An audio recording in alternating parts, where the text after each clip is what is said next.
toi? Moi, j'aurais juste une toute petite question. Hier, on a parlé du feu étranger et des parfums étrangers. Et je voulais savoir concrètement, par rapport au fonctionnement des Juifs, où est-ce qu'ils sont allés le chercher, en fait, le feu étranger. En fait, c'est quoi la différence? Parce qu'ils sont obligés d'allumer un feu, en fait. Et les aromates, ça reste des aromates. Donc, je ne sais pas s'il y avait un processus de sanctification ou je ne sais pas. D'accord. Mais en gros, concrètement, pourquoi est-ce qu'ils sont, comment est-ce qu'ils ont pu aller chercher un feu étranger, en fait? Un feu qui, en fait, le feu du tabernacle venait du Seigneur lui-même. C'est Dieu qui l'a allumé. Voilà. Et comme Salomon a dédicacé le temple, le feu est tombé du ciel, comme Élie également lorsqu'il a offert cet agneau. Et le feu est tombé. Et, donc eux, ils sont allés carrément prendre un feu étranger. C'est un feu qui ne venait pas du Seigneur. Voilà. Donc en fait, à chaque fois, c'était Dieu qui allumait ce feu-là. Effectivement. Un feu saint. Et tout comme les aromates, le parfum qui était, utilisé dans le temple ou avant dans le tabernacle, il y avait aussi un processus de sanctification, de préparation, tout ça. Il y avait tout un rituel pour purifier ces choses. Et eux, ils sont allés chercher souvent un parfum cananéen qui n'était pas du tout sanctifié et pour l'utiliser dans le temple. Voilà, ou dans le tabernacle. D'accord. Donc la fois ils sont partis chercher le feu étranger, en fait l'Éternel il n'a pas allumé le feu, c'est ça? Effectivement, le feu, en fait c'est déjà à la base c'est deux enfants on va le prendre ce passage-là, deux enfants d'Aaron qui ont pris, qui étaient prêtres d'ailleurs, qui ont ramené un feu étranger dans Lévitique 10. Or les fils d'Aaron, Nadab et Abihu, prirent chacun leur ascensoir, mirent du feu et ils posèrent dessus du parfum. Ils offrirent devant Yahweh un feu étranger. Lévitique 10, voilà. Voilà. Et on nous dit le feu sortit de devant Yahweh et les dévora. Donc on voit bien qu'il y a un autre feu qui sort de Dieu, de devant, ou littéralement de la face de Yahweh. Voilà. Un feu sort de la face de Yahweh et va les consumer. Donc on voit qu'il y avait le feu humain et le feu divin. Donc Dieu voulait que dans le temple, son feu, le feu divin, soit utilisé, et pas un autre feu. Tu comprends, hein? Oui, d'accord, merci. D'accord. Donc maintenant, ce passage est très très symbolique, et surtout dans notre génération, où l'on voit beaucoup d'églises importer le feu étranger. Voilà. Et puis ils incorporent plein de doctrines, de musique profane pour les incorporer dans les églises, tout ça. Donc ils importent ça. Le rap, le rock, les soutanes, il y a plein de choses qui n'ont rien avec la parole du Seigneur. Donc il y a un feu étranger terrible. Et c'est pour ça que les gens meurent.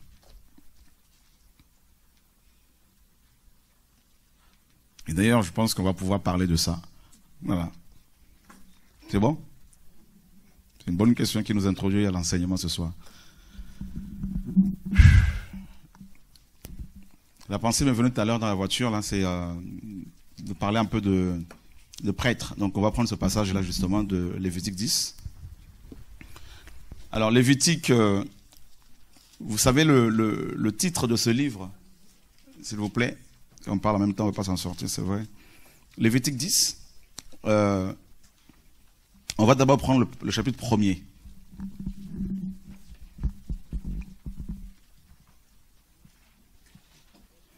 Le titre exact de ce livre n'est pas Lévitique. Lévitique vient de Lévi, le fils de Jacob, un des fils de Jacob. Et ce titre à la base s'appelait Vaïgra. Vaïgra, c'est-à-dire il appela. Il, bien sûr, c'est Yahweh. Il appela. Et le thème central de ce livre, c'est la consécration ou la sanctification, la sainteté. Et c'est le livre du culte par excellence.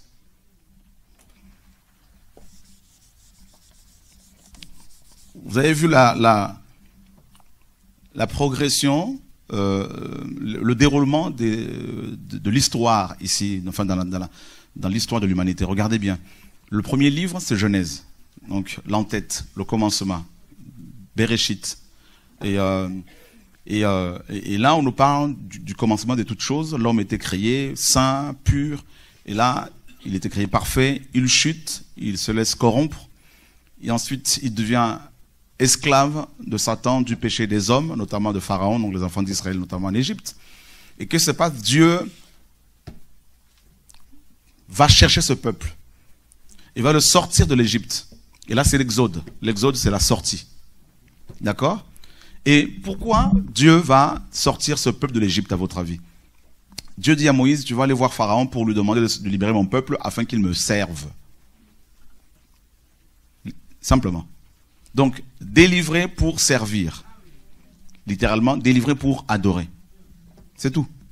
Si Dieu nous amène à lui, c'est pas pour autre chose. C'est d'abord pour le servir lui. Servir ici, c'est pas forcément aller chercher à prêcher, c'est quoi mon ministère. Ça, c'est le piège dans lequel beaucoup tombent. Ils cherchent le ministère au lieu de chercher Dieu. Donc, au commencement, on était parfait. On tombe dans le péché. On devient esclave.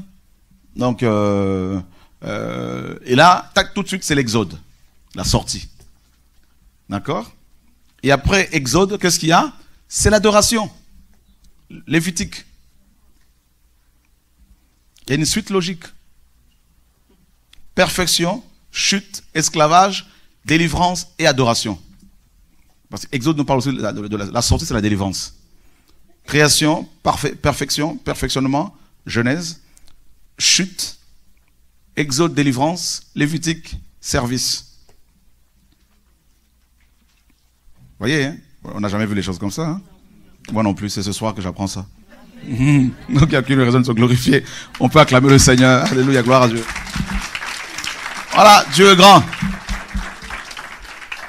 Alors cherchez l'équilibre, mes amis. Là, c'est pas Dieu qui fait ça. Là. Alors, donc, Lévitique, après la sortie de l'Égypte, après la délivrance, on va dire après la conversion, parce que sachez que selon 1 Corinthiens 10, Paul dira que la traversée de la mer Rouge était une préfiguration du baptême. Donc, les Hébreux étaient tous baptisés en Moïse. D'accord? Donc, ils sont passés par le baptême, la régénération, la nouvelle naissance, la naissance d'en haut, par Moïse. Et tout de suite après, Dieu révèle la loi, c'est-à-dire Lévitique. Parce qu'il a libéré ce peuple pour qu'il soit composé des prêtres, tous, à la base de ce que Dieu voulait. Que les 12 tribus soient composées des prêtres, c'est-à-dire des chantres, des adorateurs. Voilà. Et comment s'appelait ce livre-là, justement? Va-i-gra. C'est-à-dire, il appela.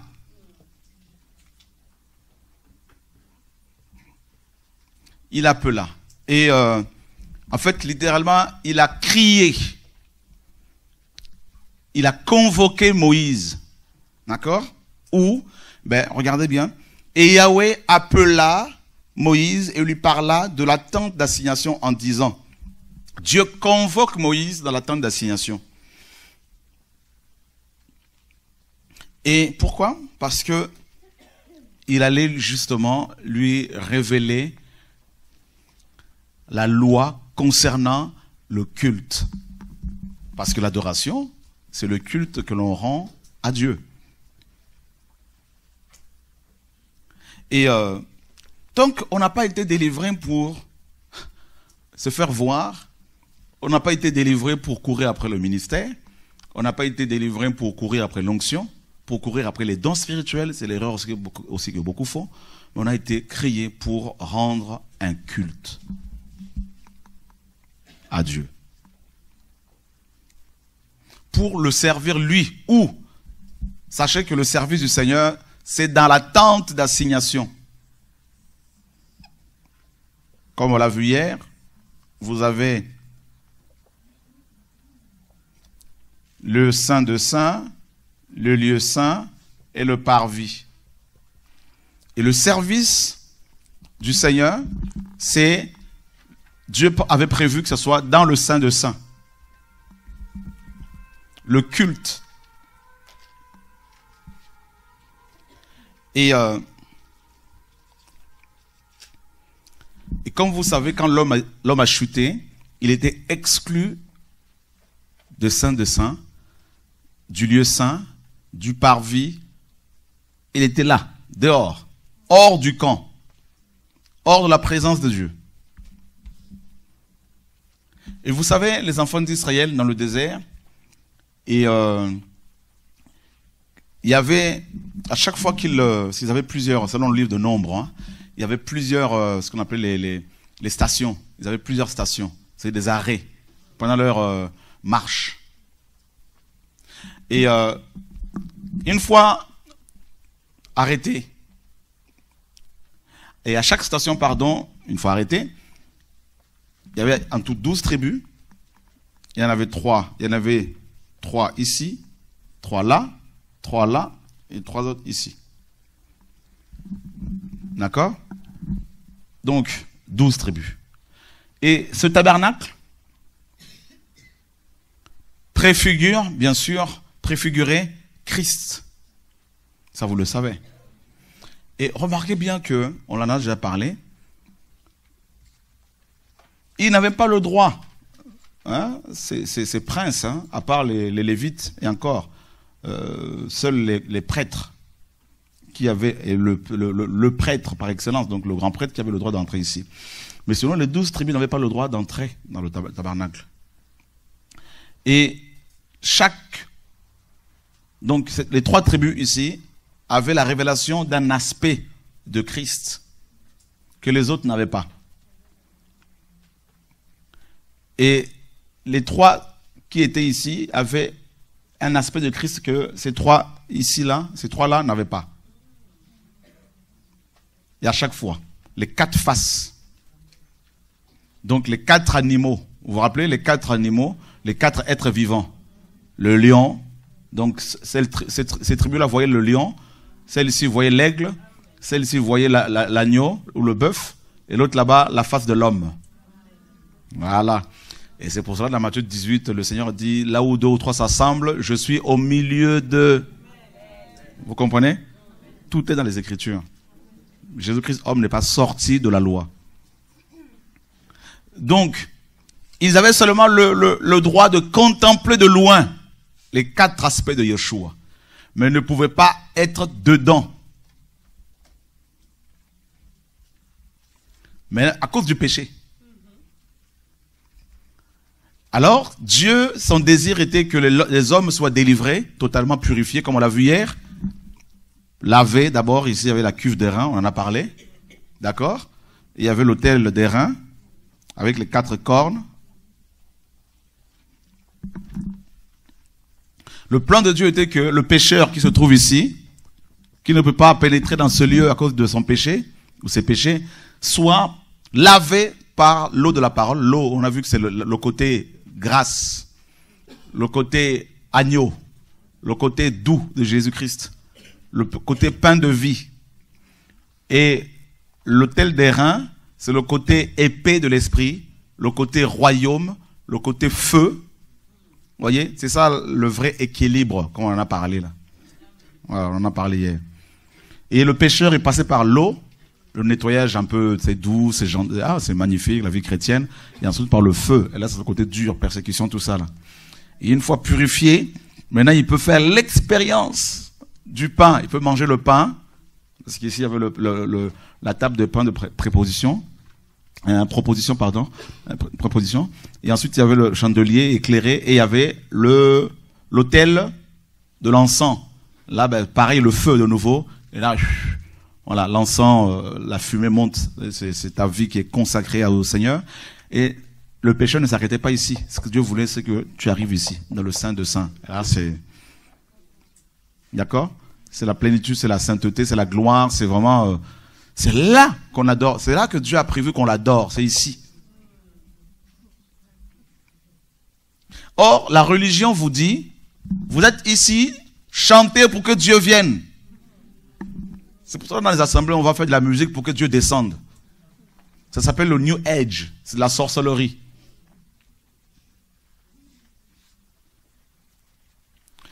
Vous vous rappelez Élisée quand il devait prophétiser un jour, il a fait venir un musicien. Vous vous rappelez? Qui a déjà lu ça? Élisée le prophète, vous n'avez jamais lu ça? Sérieux? Mais vous avez quelle Bible là? Mais vous n'êtes pas des lecteurs alors? Oh yo yo yo yo yo yo yo yo yo. Sérieux? Mais c'est grave ça. Vous allez avoir des points à moi. Hein? Waouh. Nous sommes dans 2 Rois.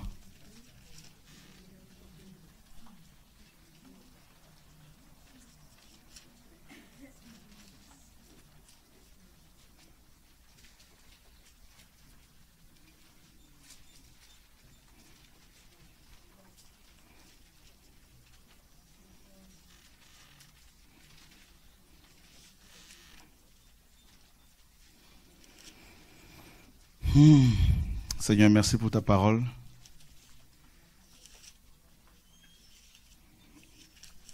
Alors,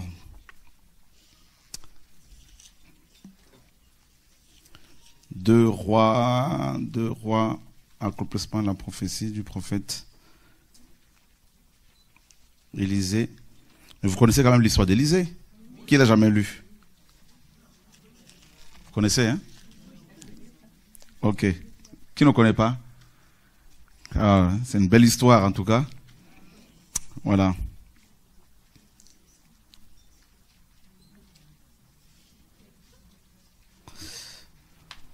En fait, Élisée fait venir un chantre. Et il fallait jouer de la musique pour que l'onction vienne sur lui. D'accord? Mais on ne peut pas procéder comme ça aujourd'hui parce que à l'époque, Élisée, il avait l'onction, c'est vrai, mais il n'était pas prêtre. Et il n'était pas dans le Saint de Saints. Il n'avait pas le droit d'être dans le Saint de Saints, où il y a la pleine présence de Dieu. Donc, il avait besoin d'un chantre pour... je cherche ce passage-là. Voilà, c'est une histoire assez particulière.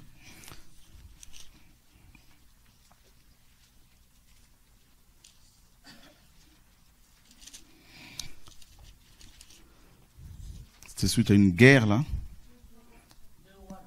C'est ça. C'est ça. Tu peux le lire?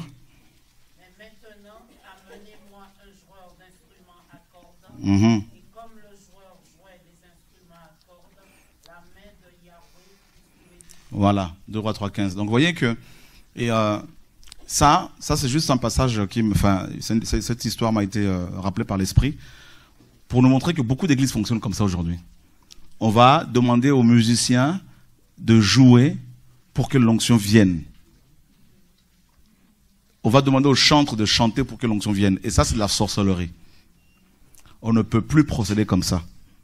Pourquoi? Parce que nous sommes, depuis la mort de Yeshua, nous sommes tous prêtres.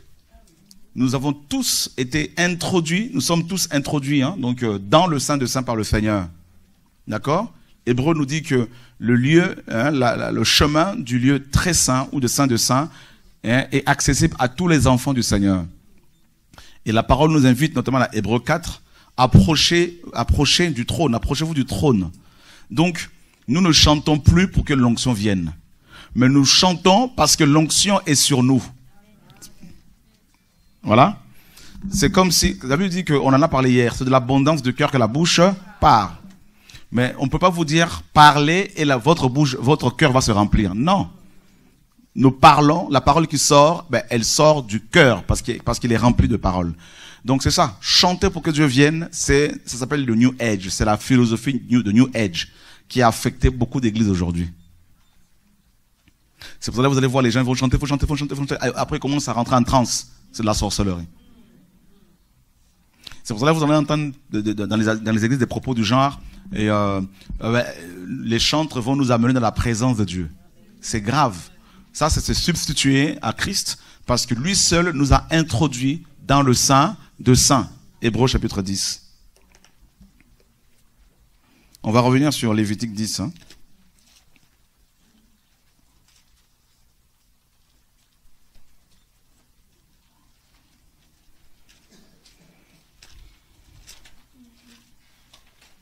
Hébreux chapitre 10.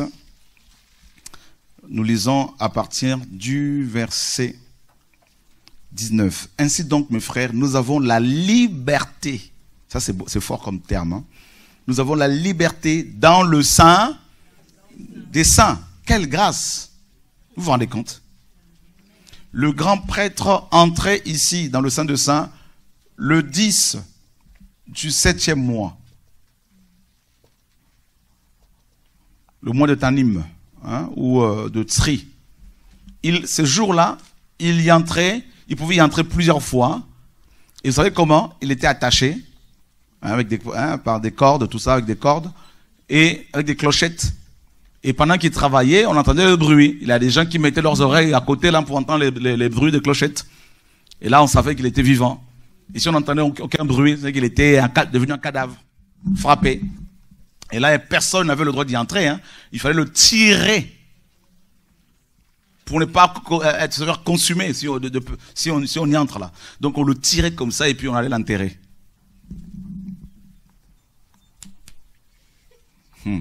Donc, on n'avait pas la liberté d'entrer ici. Ah, non. Vous savez, il y avait 3 portes. Hein. La première porte donnait accès au parvis. La deuxième porte donnait accès au lieu saint. Et la troisième porte donnait accès au Saint de Saints. Et le saint, et ça là, le parvis là, le lieu saint et le Saint de Saints, c'est l'image du ciel. Et cette porte-là, ces 3 portes étaient fermées aux pécheurs. Fermées aux pécheurs. C'est pour cela que le Seigneur dit dans Jean 3, 13, personne n'est monté au ciel. Si ce n'est que celui qui est descendu. Pourquoi? Parce que après la chute d'Adam, Dieu a mis 2 anges pour fermer l'accès, bloquer l'accès à l'arbre de vie. Or, l'arbre de vie, c'est Christ. L'arbre de vie se trouve au ciel. Vous voyez? Maintenant, ils avaient des épées, on est d'accord, non? Voilà. Et ceux qui entraient par ce chemin-là, qui passaient par là, les épées là les tuaient. Et qu'est-ce qui se passe? Eh bien, Yeshua Dieu voulait que nous soyons des prêtres, tous, et travaillant ici dans le Saint de Saints. Pas en dehors, pas ailleurs. Eh bien, il a pris nos péchés sur lui. Et en traversant ce chemin, eh bien, il a été frappé. C'est pour cela qu'il a dit que le châtiment qui nous donne la paix est tombé sur lui. Les épées là, le jugement de Dieu est tombé sur lui. Mais comme son sang était pur, il a traversé. Et là où l'auteur nous dit, ainsi donc mes frères, nous avons la liberté. Nous avons la liberté et aujourd'hui nos chantres font des concerts payants où les gens n'ont pas le droit d'entrer gratuitement. Pour aller soi-disant adorer le Seigneur. Vous voyez la confusion? N'allez pas dans ces concerts-là, vous allez adorer les démons. Dans le Saint de Saints, au moyen du sang de Jésus. Quelle grâce! Ça veut dire que là, quand on y entre ici, là, on est recouvert par le sang de Jésus. Donc, vous ne pouvez pas adorer Dieu si vous n'êtes pas couvert par le sang de Jésus-Christ. Vous ne pouvez pas adorer si vous n'êtes pas purifié par le sang de Yeshua. Donc, c'est pour cela que je vous dis que l'adoration concerne exclusivement les chrétiens. Donc, écouter ces musiciens-là qui sont païens, c'est provoquer la colère de Dieu.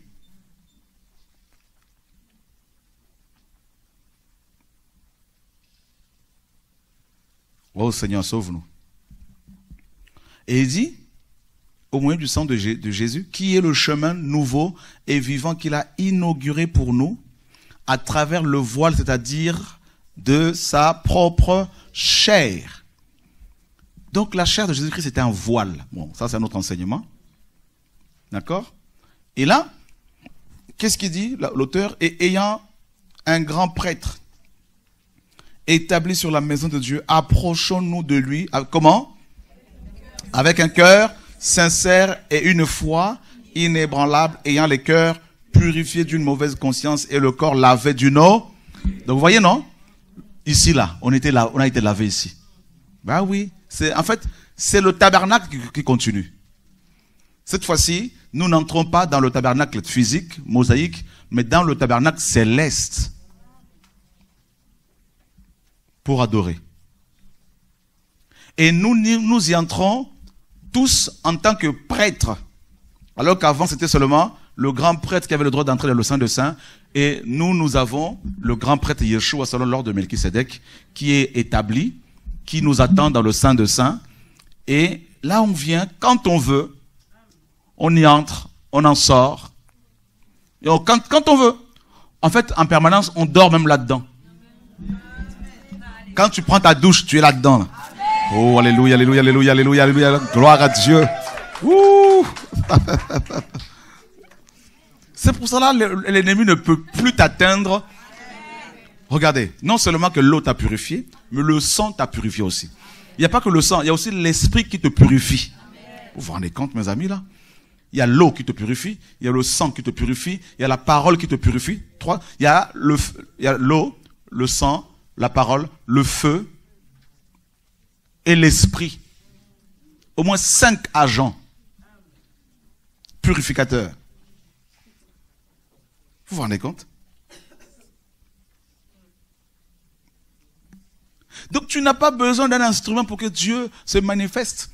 Tu vas prier seulement comme ça. Tu es déjà, en fait, comme dans vous savez, la BD, d'Obélix, tout ça, la Astérix. Hein, on dit que Obélix est tombé dedans dans la portion magique. Là. Vous voyez, donc il n'a plus besoin de portion. Toi, tu n'as pas besoin d'un chantre professionnel pour être dans l'onction. Tu es né dedans. Tu comprends là? Tu es né dedans. Quand tu es né de nouveau, là, on t'a pris, on t'a mis dans le Saint de Saints. Oui, à l'arche. Donc, je ne sais pas quel bishop tu vas chercher encore, quel imposteur de main tu vas chercher encore. Il faut qu'on sorte de l'ignorance. Là, c'est ta position. Tu te trouves où? Je me trouve dans le Saint de Saints. C'est ça ta position. Maintenant, quelle est ton identité? Ben, tu es prêtre. Voilà l'adoration. Prêtre. Dis à ton voisin, tu es prêtre. C'est-à-dire, si on te pose la question, c'est quoi ta fonction? Quelle est ta fonction? Tu dis, je suis prêtre. Ah oui? C'est pas un mensonge. Moi, parfois, quand les policiers me demandent que vous faites comme ils sont dans la vie, je suis prêtre. Ah, d'accord, vous êtes prêtre? Oui, je suis prêtre. Et là, il te respecte encore plus, là, dit, voilà. Le monsieur, là, est prêtre. On laisse passer le prêtre. Le prêtre passe. Alléluia.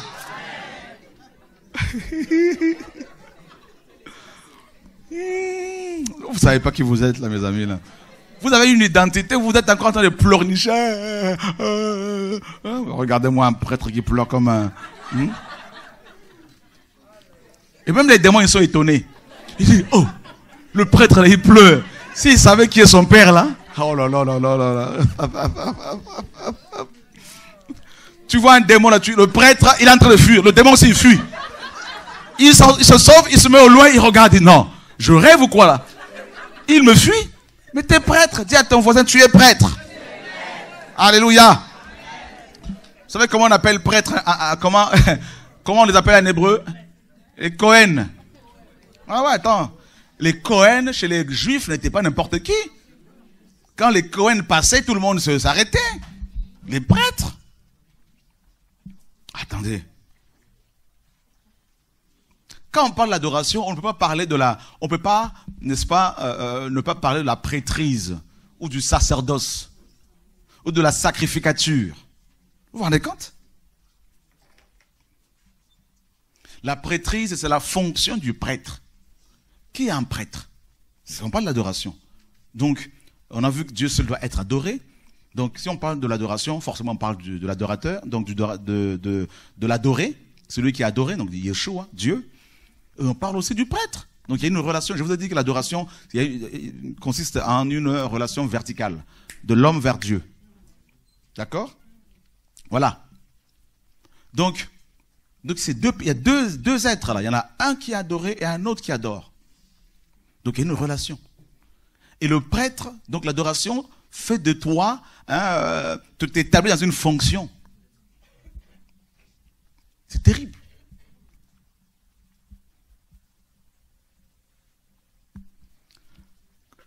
Regardez, non, nous sommes des prêtres, mes amis. Là. Vous savez, quand je voyage à chaque fois là, avec des frères et sœurs, là, parfois on va enregistrer. Les gens sont embêtés. Je dis non, mettez-moi, on est ensemble. Et ça passe. Je dis, mais tu as fait l'expérience, non? Voilà. On était à Martinique comme ça, il y avait un frère venu, beaucoup de kilos, il dit, viens. Je suis avec tu pars avec une assurance, ça passe. Vous ne vous rendez pas compte de ce que vous êtes, là, mes amis, là, tout ça, là.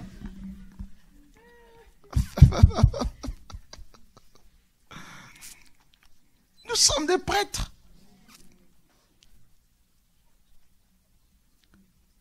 Les chrétiens sont trop, je ne sais pas, au lieu d'être des adorateurs, ils sont idolâtres. Voilà pourquoi vous ne voyez pas ce feu-là se manifester.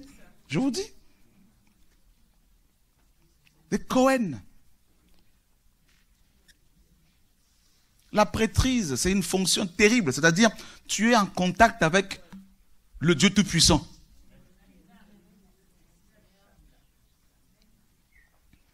C'est-à-dire, toi, ta connexion, elle est directe. Un Cohen est un défenseur. Un Cohen est un avocat. Un Cohen c'est quelqu'un qui va plaidoyer pour les autres.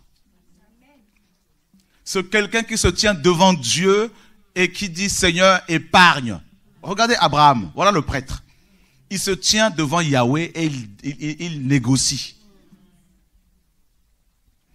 Un Cohen peut dire, je ferme cette chose. Le Seigneur dit quoi? Ce que tu lieras sur la terre, là où se lier. Voilà les Cohen. Vous ne vous rendez pas compte? Faut pas c'est pas de l'orgueil, mais c'est une prise de conscience.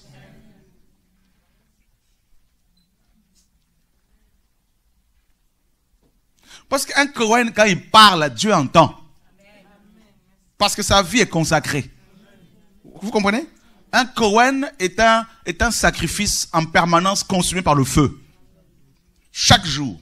Donc, sa vie dégage un bon parfum, un parfum agréable. Donc, quand il pleure, Dieu intervient. Je vous dis, regardez c'est pas pour parler de nous. Ceux qui m'ont combattu là, je vous dis, leurs manteaux sont restés ici. Je garde tous les manteaux de ceux qui m'ont combattu ici. Je vous dis, je les garde ici et je ferme leur ministère. C'est fermé. Au nom de Jésus. Pour pas qu'ils aillent détruire les âmes. C'est fini. 3 mois, c'est trop là. Les gens, ils ne savent pas. Paul dit, vous ne vous connaissez pas.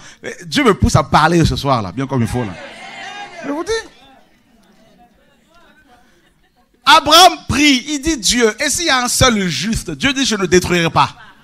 Tu vois le Cohen, c'est des gens qui sont agréables à Dieu.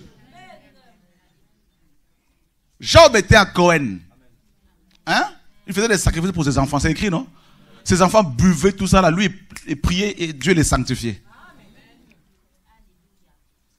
Quand Satan vient attaquer Job pendant que ses enfants buvaient du vin là-bas, personne n'était attaqué, tout le monde était protégé parce qu'il y avait un Cohen dans la famille. Quand il y a un Cohen dans la famille, aucun sorcier ne peut manger quelqu'un là.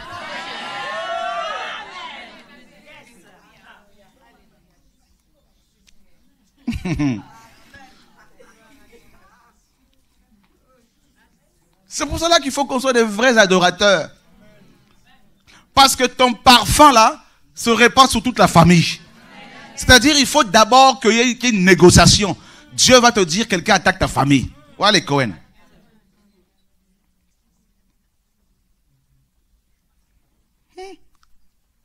Avant de détruire Sodome et Gomorrhe, Dieu a sorti de son Cohen. Il a sorti son serviteur.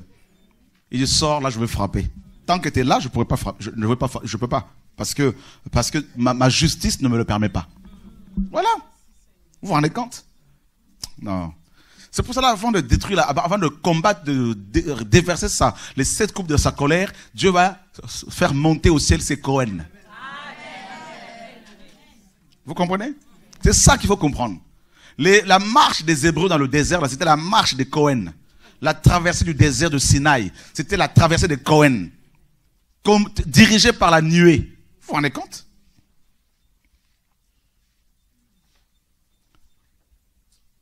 Parfois, tu n'as même pas besoin de dire je ferme. Le fait que tu pleures parce que quelqu'un t'a blessé, son œuvre là est automatiquement bloquée. C'est ça qu'il faut comprendre. Mais nous on bénit, mais Dieu bloque. Les Cohen. Parce qu'ils sont ici, dans le Saint de Saints, en permanence. C'est là qu'ils chantent. Ils ne chantent pas en dehors du tabernacle. D'accord? Et Dieu dit, toujours dans Hébreux, chapitre 4. Un jour, un frère a fait un songe, il dit, priez Seigneur, montre-moi quand même l'état d'âme de cet homme, parce que je ne comprends pas tous les combats là.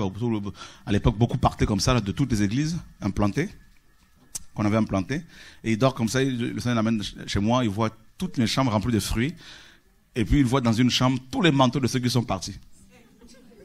Il se réveille et dit, Seigneur, qu'est-ce qui s'est passé? Dieu dit, ben, tous les manteaux sont restés.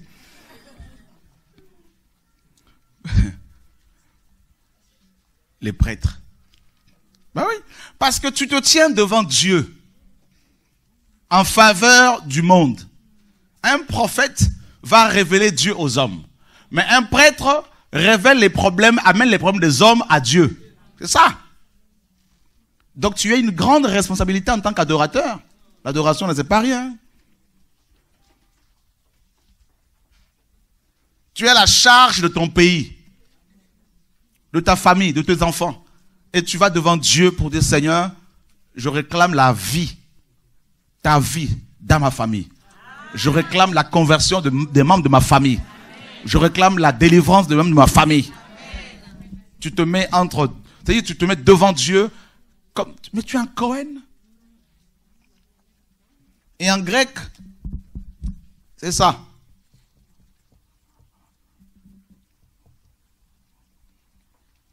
Pardon. Hierus, c'est des prêtres, Cohen en hébreu. C'est-à-dire des sacrificateurs ou prêtres, serviteurs, intercesseurs.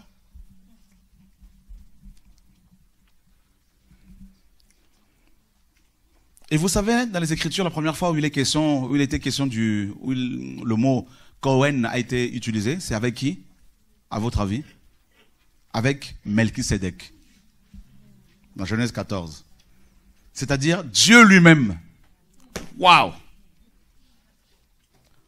Abraham a eu la révélation de Melchisédek.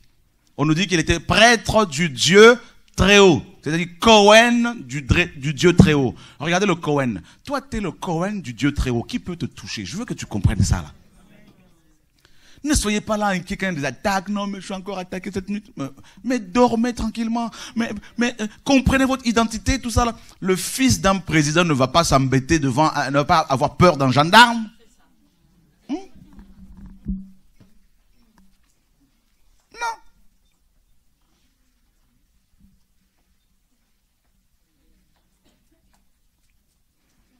Moi, quand on me dit celui-là, là, c'est un grand sorcier, je dis, je veux le saluer. Bonjour.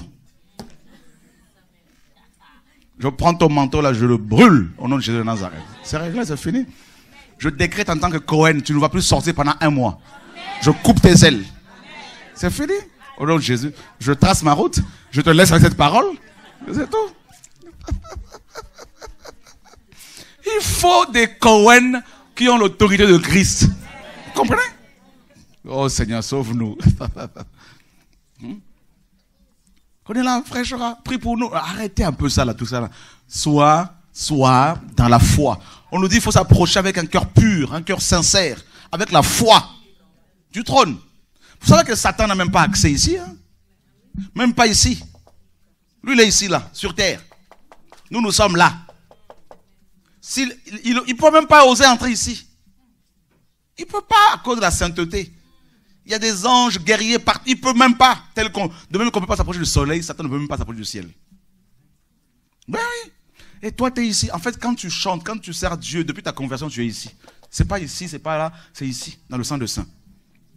En permanence. Et ce n'est pas tous les anges qui ont accès ici. Hein. Ici, là, il y a l'arche, il y a le trône. Toi, tu es où? Tu es assis sur le trône. Tu te rends compte? C'est-à-dire, Dieu t'a pris, il t'a fait traverser les 4 êtres vivants. Il t'a fait traverser les 24 anciens. Et il t'a fait asseoir avec lui, en Christ. Donc, t'as quel privilège? Non seulement que tu es sur le trône, mais tu es dans Dieu, à l'intérieur de Dieu. C'est là que c'est là que tu vis. Oh, Jesus Christ. Et c'est là que tu adores. Oh, Jesus Christ. Alléluia. Et il t'a mis où? Dans son cœur. Tu te trouves au cœur du Père. Alléluia. Alléluia. Il t'a caché dans son cœur. C'est-à-dire le battement du cœur du Père, là, mes amis, là, c'est ton nom qui est appelé à chaque fois. Oh, Jesus Christ. Le nom nouveau que tu vas porter. Tu te rends compte, là, mes amis, là? Vous vous rendez compte, moi? Voyez? Jesus Christ. Alléluia. Sacrificateur caché dans le grand prêtre, selon l'ordre de Melchisédek. Donc ça veut dire que quand tu pleures, toi qui crains Dieu véritablement, pour tes ennemis là, c'est dangereux. Parce qu'il y a des gens qu'il ne faut pas provoquer.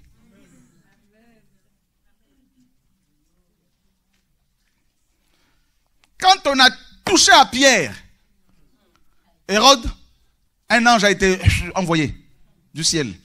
Il a décapité ce missionnaire, il a une petite gifle, tac, il est tombé. Rongé par les vers de terre. Mes amis.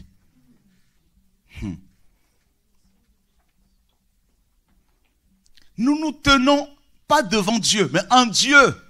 Abraham, c'était devant Dieu. En face de Dieu. Nous, c'est pas en face. Nous sommes dedans. Dis à ton voisin à l'intérieur.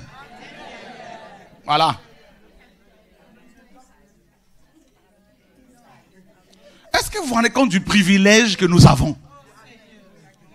Élie était devant Dieu. Élisée devant Dieu. Abraham devant Dieu. Jean-Baptiste devant Dieu. Mais toi, à cause du sang de Jésus-Christ, ou je dirais grâce au sang de Jésus de Nazareth, grâce au Saint-Esprit, tu n'es pas devant, mais tu es à l'intérieur. Tu es aussi le corps de Christ. Alléluia. Jesus Christ. Tu es le corps de Dieu. C'est-à-dire, tu peux être sa main, tu peux être, oh, alléluia, tu peux être sa bouche, tu te rends compte de la grâce que tu as. Donc, tu as un service excellent. Jesus.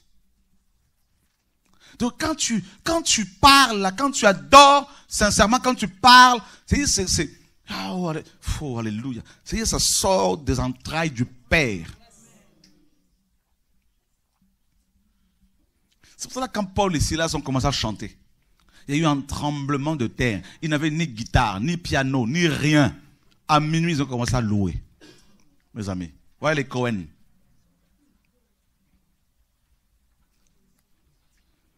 L'adoration. Pour l'adorer, Dieu t'a transformé en Cohen, en prêtre. Et les prêtres s'habillaient, avaient une tenue qui les distinguait des autres. La tiare, le pectoral. La tiare, c'est le casque du salut, on le sait. Le pectoral, le bouclier de la foi. Tout ça, la ceinture. T'es équipé. C'est l'habit que Adam portait. C'est Christ en fait. Parce que le casque du salut, c'est Yeshua, dont le nom signifie Yahweh salut. La ceinture de vérité, Christ. Le pectoral, tout ça, la boucle de la foi ce qu'on entend la parole de Dieu, c'est Christ. Les chaussures, Christ, tout. Donc on est revêtu de Christ. Vous vous rendez compte? Donc Dieu t'a pris, il t'a nettoyé, il t'a lavé, et il t'a fait porter Christ, ce vêtement glorieux, il t'a mis en lui, et il te dit, tu es maintenant mon intercesseur, tu es mon Cohen. C'est toi qui vas m'amener les problèmes de la terre. Donc, ton pays, si ton pays va mal, tu as le droit de prier. Tu as le droit de prier que Dieu enlève un président.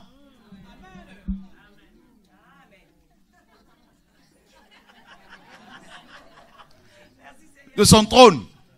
Seigneur, cet homme fait du mal à mon peuple. Je suis ton Cohen. Je suis ton enfant. Seigneur, je vois les morts. Je prie au nom de Yeshua. Seigneur, c'est toi qui es mon Père, c'est toi qui établis, c'est toi qui enlève. Et j'intercède, papa, que ta volonté parfaite soit faite si cet homme ne peut pas être enlevé. Je vous dis. Élisée, prophète, pouvait dire non, ton règne est fini. Dieu lui dit, va, tu vas oindre un tel à la place de l'autre. Élisée. Et il n'était pas plus puissant que nous parce que nous sommes en Christ. Élisée était seulement prophète. Nous sommes à la fois des potentiels prophètes parce que nous avons l'esprit prophétique à nous. Nous sommes tous prêtres et nous sommes aussi des rois. Vous vous rendez compte? Donc en tant que roi, nous avons l'autorité royale. Nous avons l'autorité pour donner des ordres commandés au péché, commandés aux démons.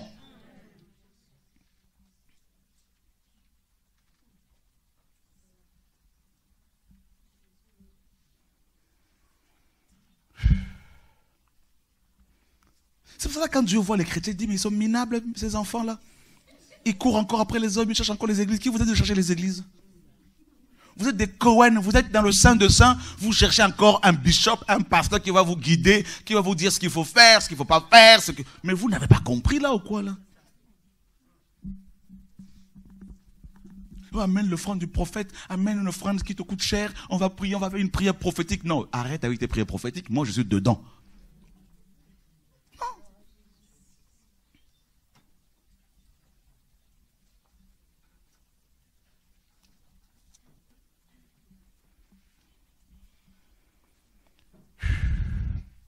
Dans Hébreux 4, il dit quoi? Verset 14. Ainsi, puisque nous avons un souverain grand prêtre, Jésus, le Fils de Dieu, qui a traversé les cieux, demeurons fermes dans la confession de notre foi.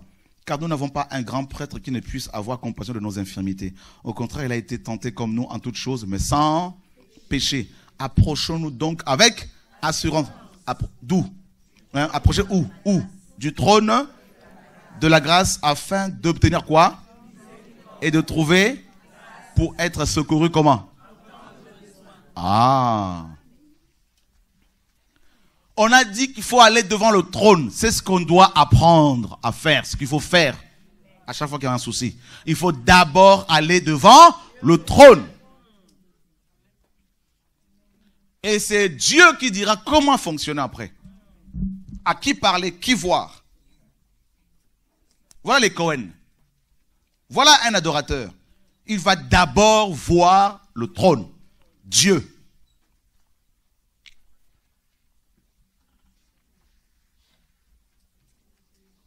Pour obtenir miséricorde. C'est-à-dire, si vous voulez que Dieu fasse miséricorde à quelqu'un, eh bien, vous êtes des intercesseurs, allez devant Dieu. Enfin, vous êtes en lui. Nous sommes en lui. Eh bien, parlons à Dieu. Parlons à Dieu. On peut obtenir, vous vous rendez compte, on peut obtenir la miséricorde de Dieu.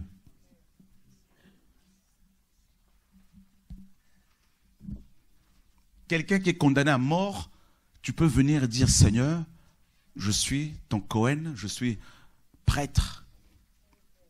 Mais un prêtre, vous vous rendez compte que Dieu écoute, Dieu entend ses prêtres? Parce que c'est notre fonction. Il a fait de nous des prêtres et des rois. Romains 1 Pierre 2,9 le dit. Nous sommes une prêtrise royale. Nous sommes un sacerdoce royal. Et dans Apocalypse 1,5, 1,4 à 8 et 5, 10 à 8 à 10, Apocalypse 1, 4 à 5, et Apocalypse 5, 8 à 10, ces deux passages nous disent clairement que nous sommes des prêtres pour Dieu. Jésus-Christ a fait de toutes les personnes converties, toutes les personnes qui croient en lui, des prêtres pour Dieu. Ça veut dire que Dieu s'est dit lui-même, j'ai besoin. Donc en fait, c'est pas que nous soyons indispensables, mais il nous aime tellement qu'il s'est dit, je veux m'organiser, préparer un royaume qui sera composé des prêtres. C'est-à-dire des hommes et des femmes qui vont me parler et j'agirai. Vous vous rendez compte? Quel Dieu d'amour que nous avons. Donc celui qui adore et qui ne sait pas qu'il est prêtre, il ne peut pas comprendre véritablement son service, son appel. Adorer, c'est comprendre aussi sa fonction. On ne peut pas parler de l'adoration sans parler de la fonction de celui qui adore. Et sa fonction, c'est être prêtre. Alors nous, comme on l'a vu tout au long de l'enseignement de cette semaine, on a compris que l'adoration, c'est chanter. C'est pas ça. Adorer, c'est mourir. Adorer, c'est sacrifier sa vie. Adorer, c'est être totalement consumé par le feu de Dieu. Adorer, c'est être dans la présence du Seigneur. Adorer, c'est ça. Et quand on parle des chants, les chants sont des expressions de l'adoration, les expressions de la consécration de notre vie. Voilà, tout simplement. Ça veut dire que nous n'allons pas chanter et commencer à dire, oh, au bout de 40 minutes de chant, je commence à sentir la présence du Seigneur. Non, c'est pas ça. J'ai la présence de Dieu et je chante.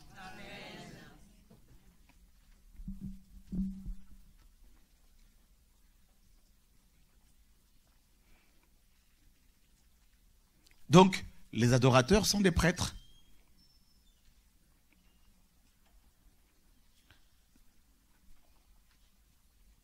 Regardez comment Abraham a intercédé. Regardez comment, mes amis, Samuel, qui était prophète, mais qui aussi était comme un peu un prêtre, même si ce n'est pas vraiment écrit, parce qu'il a intercédé pour le peuple.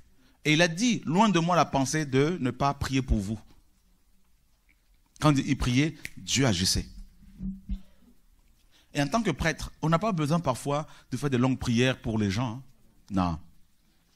Les gens viennent malades, vous dites au nom de Yeshua, que Dieu te bénisse. Va en paix. Juste ça. La foi. Mais nous, on aime toujours, il faut qu'on amène l'huile. Oui, on est tellement idolâtres. Il faut à tout prix qu'il y ait un produit, il faut à tout prix. Non. Seigneur, sauve-nous. Nous voulons qu'on nous fasse boire de l'eau ou de l'huile jusqu'à en vomir. Et là, on va dire, non, ça y est, là, j'ai reçu quelque chose. Alléluia. Waouh.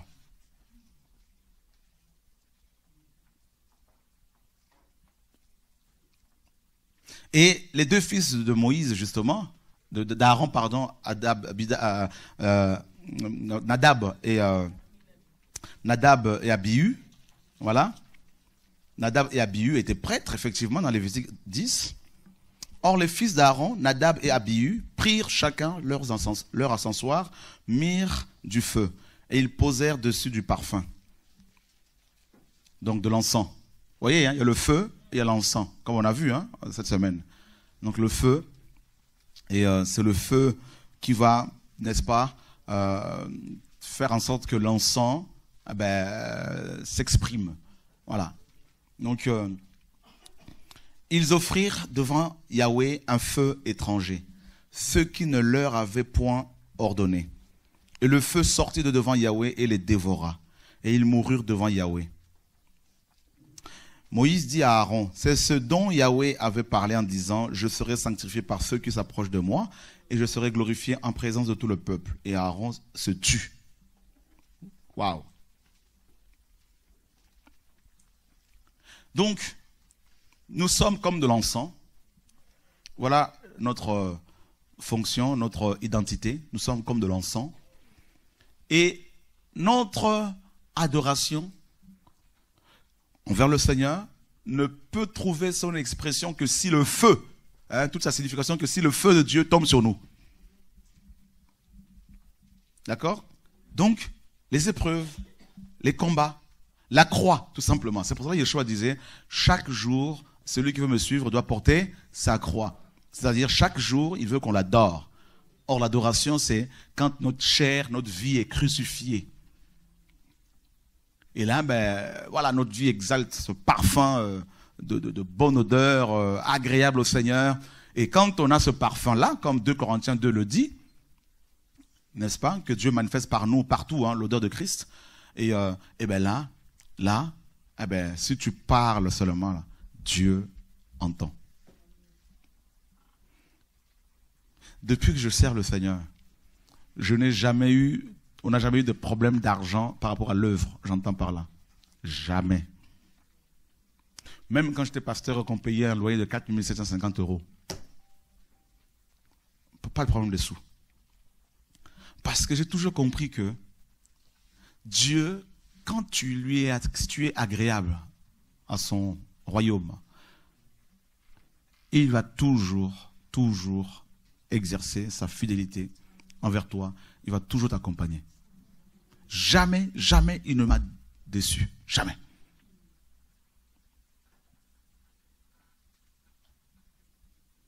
Donc, lorsque une assemblée, lorsqu'un frère, lorsqu'une sœur, par rapport à l'œuvre que Dieu lui a confiée, soi-disant, commence à avoir des problèmes de sous, c'est que Dieu n'est pas dedans.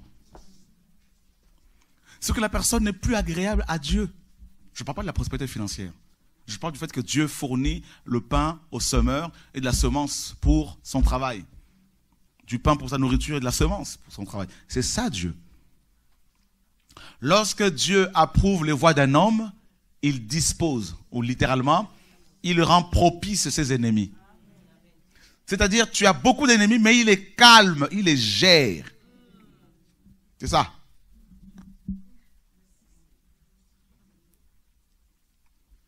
Lorsque Dieu approuve les voies d'un homme, lorsque un homme ou une femme a une vie qui est agréable au Seigneur, mes amis, tu n'as pas besoin. Moi, je ne demande pas l'argent au Seigneur, hein, souvent. Hein.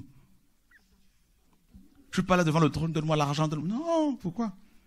Un enfant qui est fidèle à son père n'a pas besoin de demander cadeaux, tout ça, jouer. Le papa dira, qu'est-ce que je peux faire pour cet enfant-là, tellement qu'il me fait du bien. C'est ça. C'est comme ça que notre papa fonctionne avec nous. Oh Dieu, donne-moi ci, donne-moi ça. Dieu dit, toi tu ne passes ta vie qu'à demander. Moi, ce que je veux de toi, c'est que tu me consacres ta vie. Seigneur, oui. Bon, aujourd'hui, je viens te demander quelque chose. Ok. Hier, c'était pareil. Avant-hier, c'était pareil. Depuis 10 ans, c'est la même chose. 10 ans, 15 ans. Dieu, oui, je m'offre à toi. Ah. Père, oui, fais de moi ce que tu veux. Ah. Père, oui, que ton feu me consume. Ah.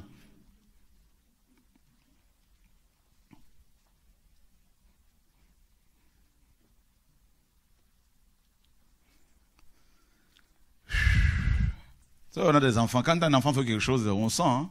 Il fait un tour, il tourne un tour, il vient s'asseoir à tes côtés. Toi, tu sens la manipulation, tu dis, bon, dis-moi, qu'est-ce que tu veux? Tu anticipes. Et c'est comme ça que beaucoup de chrétiens sont avec le Seigneur. Ils tournent en rond comme ça. Jeune. Dieu dit, oh, je sais, tu veux quoi? Seigneur, je veux le mariage, c'est pas encore le temps. Tu ne m'as pas encore donné ton caractère, là, sinon l'homme que je veux t'envoyer, là, mon fils, là, tu vas le tuer. Alors, le feu!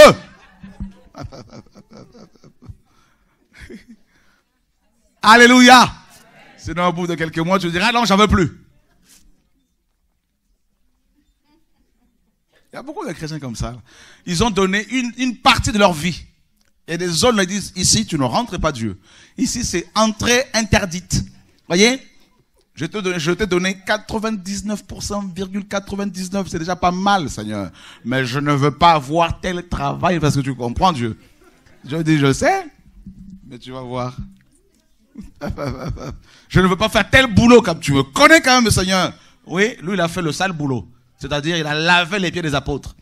T'as vu Pierre comment il marchait, mes amis, là? Ça sentait l'odeur des pieds, là. Le maître a fait ce boulot-là. Et toi, t'es qui? Poussière. C'est ça, hein? Dieu va te prendre, il va te malaxer. Parce qu'il veut que tu sois un adorateur. Alléluia, gloire à Dieu. Aïe, aïe, aïe, aïe, aïe, aïe, aïe. Jesus Christ. Oh, j'entends les frères parler, les frères, parfois je dis rien, je dis c'est bien. C'est bien. Le Dieu qui corrige, qui répare. Vous savez comment Ésaïe l'appelle? Le présente? Regardez. Je le lisais ce matin. Ésaïe 31.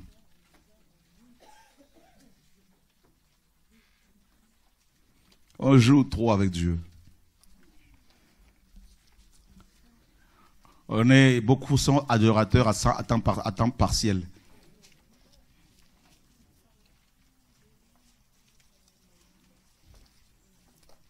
Comment?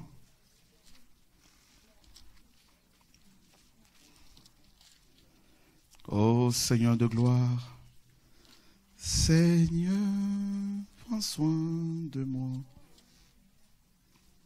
J'ai besoin de toi. Seul, je ne suis rien. Tu es seul, Seigneur. Seigneur.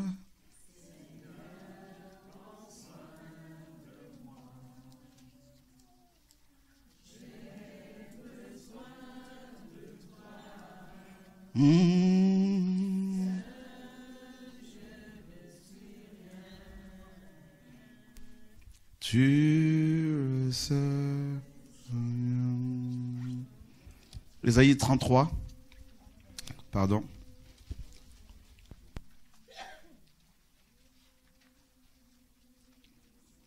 Est-ce que quelqu'un peut nous lire le verset 14?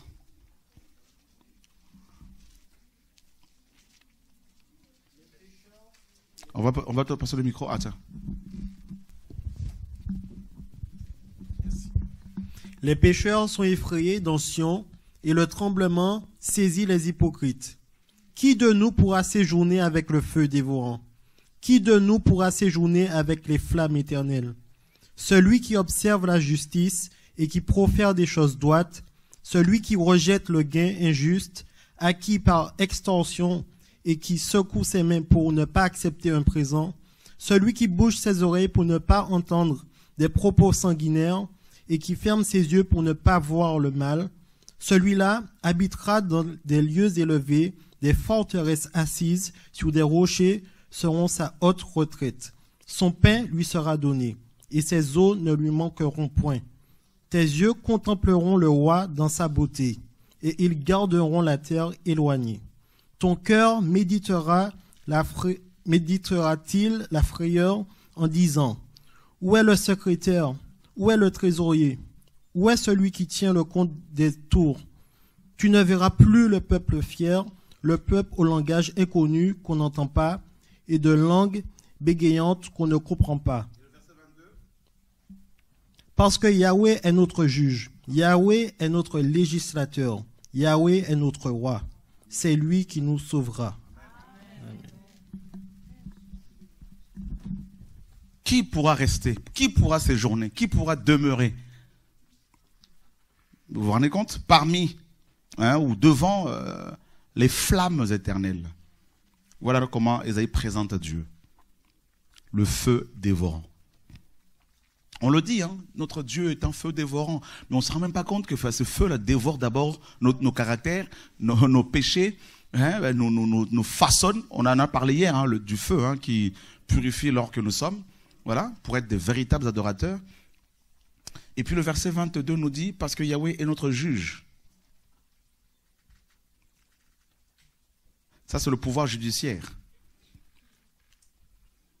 Et ensuite, on nous dit qu'il est notre législateur, le pouvoir législatif. Et ensuite, Yahweh est notre roi, le pouvoir royal, gouvernemental, tout ça. Et Dieu, n'est-ce pas, est présenté ici de façon magnifique, royale, par Ésaïe le prophète. Et c'est ce Dieu-là qui nous purifie. Et en tant que juge ici, c'est celui aussi qui punit, qui gouverne. Donc il va prendre un pécheur, il va le préparer, il va le nettoyer, il va le transformer, il va le laver. Et il va non seulement l'amener dans le Saint des Saints pour qu'il le serve, mais il fait de lui un prêtre. En fait, il lui donne une identité. Une identité. Et les prêtres étaient attachés au temple. Ils habitaient à Jérusalem. Jérusalem était la ville des prêtres. Et il y avait une ville particulièrement réservée, des villes réservées aux prêtres. Ils étaient différents du peuple. Ils s'habillaient différemment. Ils parlaient différemment. Et les prêtres étaient aussi en même temps des enseignants de la parole de Dieu. C'était des modèles. Modèles en tenue vestimentaire, modèles sur le plan comportemental, tout ça, là, comportement. Et ils étaient des modèles du peuple. Et nous, en tant que prêtres aujourd'hui, adorateurs, Dieu veut qu'on soit différents des hommes de ce monde, des femmes de ce monde. De notre manière de nous habiller, de parler, de nous comporter, tout ça, c'est important. Et nous ne sommes pas des prêtres à temps partiel, nous sommes des prêtres en temps plein. Donc partout où nous sommes des prêtres. Donc si on ne se maquille pas dans les assemblées, on doit l'être aussi dehors, partout, parce que s'habiller pour aller à l'assemblée, d'une certaine manière et s'habiller autrement en dehors de l'assemblée, c'est l'hypocrisie. C'est de l'hypocrisie. Et c'est pour cela que Dieu n'agrée pas beaucoup de personnes. C'est pour cela que leurs prières ne montent pas. Parce que Dieu voit que ces personnes sont fausses. Donc on est prêtre non seulement quand on est à l'assemblée, mais on est prêtre partout. À l'école, au travail, partout, partout, partout. Et si vous vous comportez comme ça, c'est-à-dire partout pareillement, si vous habillez décemment partout, ben c'est bon. Là, vous allez être agréable au Seigneur. Si vous le craignez, bien sûr. Moi, je vois des gens, des frères et sœurs, ils sont sur Facebook. Tu vois comment ils s'habillent. Je me dis, mais honnêtement, hein, il y a tellement d'hypocrites. T'as beau prêcher, t'as beau enseigner, mais ça ne rentre pas. Et là, c'est là que tu comprends qu'en fait, beaucoup ne sont pas de Dieu. Voilà. Ils font tellement honte au Seigneur, ils pensent que Dieu ne les voit pas. Ils font semblant d'être avec le Seigneur ici. Ça va chanter, ça va pleurer, ça va crier, ça va... Et en dehors de l'assemblée, ben, il n'y a plus rien. Chacun mène sa vie comme il l'entend. Et on est des prêtres en permanence, des consacrés. Quand les gens vous voient, quand les gens nous voient, ils doivent voir, n'est-ce pas, la sainteté. Ils doivent sentir cette sainteté du Seigneur. Et pour finir, ce que Dieu veut, ce n'est pas tellement la prédication. Ce que Dieu recherche, ce ne sont pas les prédicateurs. Beaucoup se précipitent dans la prédication, beaucoup veulent le ministère. C'est pour ça qu'on voit tous ces ministères sur YouTube. Ils sont prêts à bâtir leur ministère, quitte à diviser les frères et sœurs, quitte à partir dans la rébellion, à mentir. Ils sont prêts à tout pour avoir un bout de gloire, un peu de reconnaissance de la part des hommes. Alors que dans les Écritures, on le voit, les prêtres, quand ils étaient appelés par le Seigneur, ils demandaient la bénédiction des frères et sœurs. Et aujourd'hui, c'est un temps de confusion spirituelle. Les gens bâtissent leur prêtrise, leur service sur la division, sur le mensonge. Eh bien, ils ne vont récolter que division, mensonge, tout ça. Un prêtre, c'est quelqu'un qui respecte la parole du Seigneur. C'est quelqu'un qui fait les choses selon la parole. Et qui dit toujours qu'est-ce que la parole dit. Qu'est-ce que Dieu dit. Il va consulter le Seigneur pour ses projets de mariage. Il va consulter le Seigneur pour les gens qui l'approchent. Il va demander la volonté du Seigneur. Il ne fait que ce que Dieu lui dit de faire. Parce qu'il sait qu'il a une mission.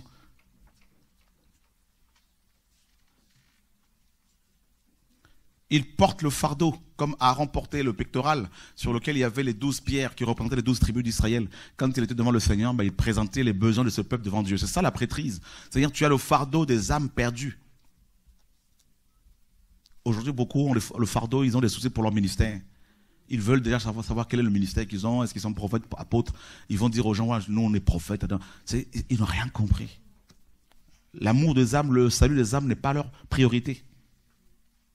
C'est ouvrir un site internet, c'est ouvrir une page YouTube, c'est prêcher, c'est dire aux gens, j'ouvre ma maison, venez prier chez moi. C'est-à-dire, tout tourne autour de venez chez moi. En fait, les âmes, c'est où l'amour des âmes, l'amour pour les âmes.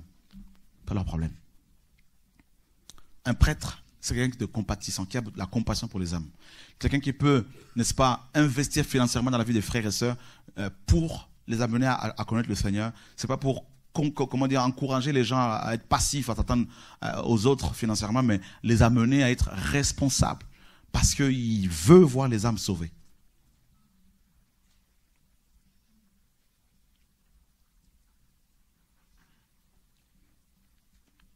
Et donc c'est quelqu'un qui prie tout le temps.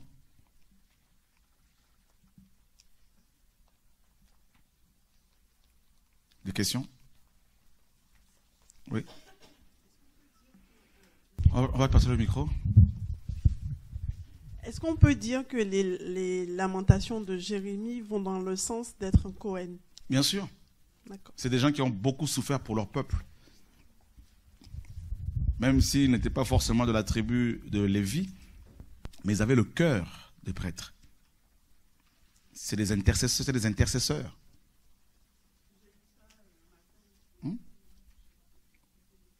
Il a beaucoup pleuré, effectivement, pour les autres.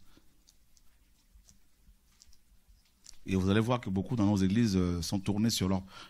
ils se focalisent sur leurs problèmes personnels, plutôt que sur les besoins du Seigneur. Seigneur, quels sont tes besoins présentement? Quels sont tes projets? Voyez? Mais c'est leur problème. Moi, je vois quand les frères et sœurs viennent nous voir, quand on part en mission. Sur 30 personnes qui viennent te voir, pratiquement, il y en a pratiquement personne hein, qui vient et qui te demande la formation biblique. C'est grave. C'est mon fils n'est pas converti, mon fils est dans la drogue, j'ai un mal de dos depuis des années, j'ai tel problème. Tu te dis, mais Seigneur, mais décidément là, c'est quoi ces églises-là? Ah ben voilà pourquoi ils ont des pasteurs qu'ils méritent. Voilà pourquoi ils se font avoir.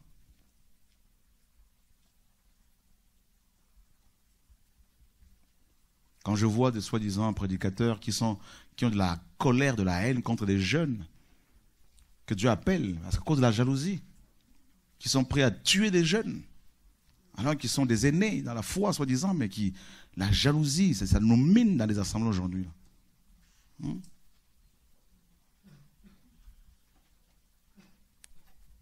C'est impressionnant. Où sont les Cohen aujourd'hui? Où sont les prêtres aujourd'hui? Il y en a très peu.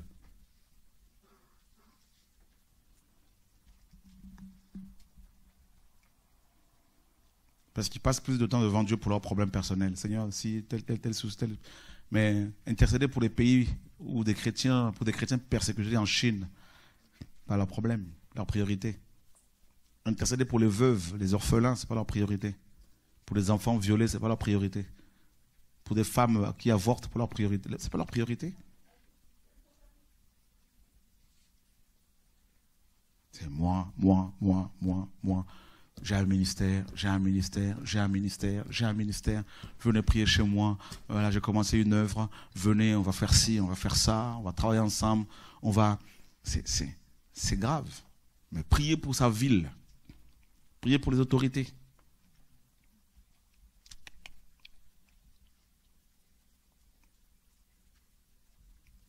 Chrétiens, oui, focalisés sur les... On s'observe, on s'épie. Ah tiens, celui-là, comment il s'habille? Tiens, celle-là. Voilà. Des cancans. Voilà. Ah ben tiens, mais toi tu prêches mieux. C'est grave.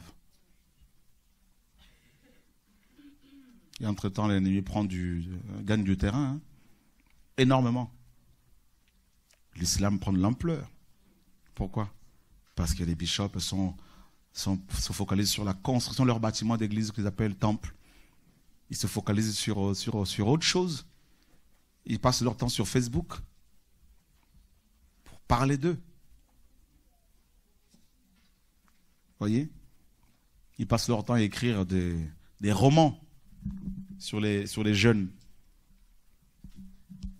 Écrire un roman sur un jeune qui peut être ton enfant. Parce qu'il y a la colère, parce qu'il y a la jalousie. Voilà les chrétiens d'aujourd'hui. Paul en prison intercédé. Pierre en prison. L'église ne cessait d'adresser des prières à Dieu pour lui. Voilà les véritables Cohen.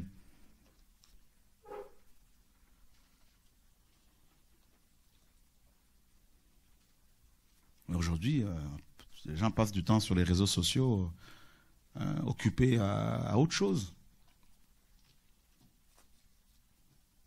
Tant d'intercession, il y en a très peu. Parce qu'ils en sont trop remplis de soucis du monde. Plein de projets pour une vie qui ne dure que très peu de temps. Ils ne se rendent pas disponibles pour que Dieu les utilise pour sa gloire. Alors il faut que ça change. Et chacun doit connaître son identité. Et ne pas courir après le ministère, ne pas courir après les dons spirituels, ne pas courir après l'onction, après le don des miracles, tout ça, et chercher plutôt à connaître la volonté du Seigneur pour ta famille, pour ta vie, pour ta ville, pour ton pays. Et surtout, être tout simplement un adorateur. Voilà. Servir Dieu dans l'adoration, en étant obéissant. C'est plus que les holocaustes. Tous ceux qui sont tombés chez nous, tous ceux qui tombent, ils tombent parce qu'ils ont perdu de vue la prêtrise. La vision de la... Vous voyez, l'adoration, ils perdent de vue. Et ils veulent autre chose. Et ils tombent. Et ils forcent.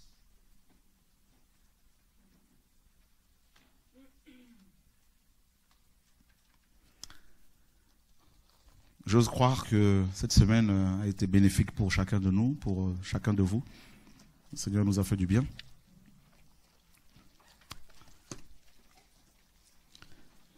Prêtre et non adepte d'une religion.